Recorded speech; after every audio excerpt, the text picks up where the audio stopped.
some say is President's Day. Well, President Trump has the chance to rename things like the Gulf of America.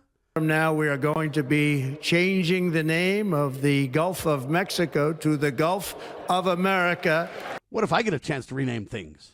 Happy to have you along, my fellow Americans. I'm Sam Bushman with another Liberty Roundtable Live Short brought to you by PrepStartsNow.com. You've got a friend in the preparedness business. That's PrepStartsNow.com.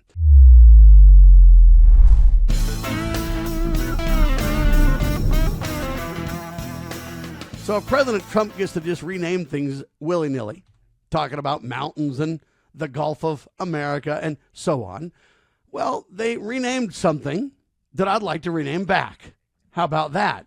Some today call it President's Day, but it has historically been and remains George Washington's birthday. I celebrate George Washington's birthday. I do not celebrate President's Day. Why?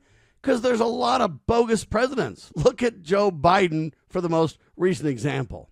Yes, they come from the Republican side of the aisle and the Democratic side of the aisle, and presidents who destroy the country should be shunned. Jimmy Carter. I can keep naming them, right? Roosevelt. We can go right on down the list. Taft, when the Federal Reserve was passed, and all these other clowns that are destroying the country. I don't want to celebrate President's Day. I don't want to take away from the first general, the most incredible general this country has ever known, and a man who had the chance to be a king or to take power. Instead, he humbly said, no, that's not who I am. That's not what our country's about. And he humbly took his proper role as general, as president of the United States, and then he walked out of the White House and became Citizen George. I celebrate George Washington's birthday. I encourage you to do the same. And most importantly, study his inaugural address.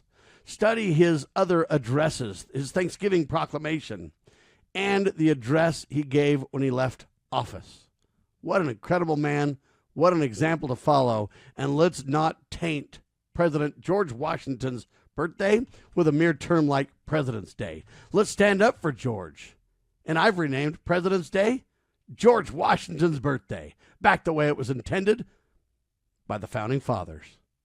Are you joining me? Thanks for being along. Side for the ride. I'm Sam Bushman, and that's another Liberty Roundtable Live Short. God bless the United States of America.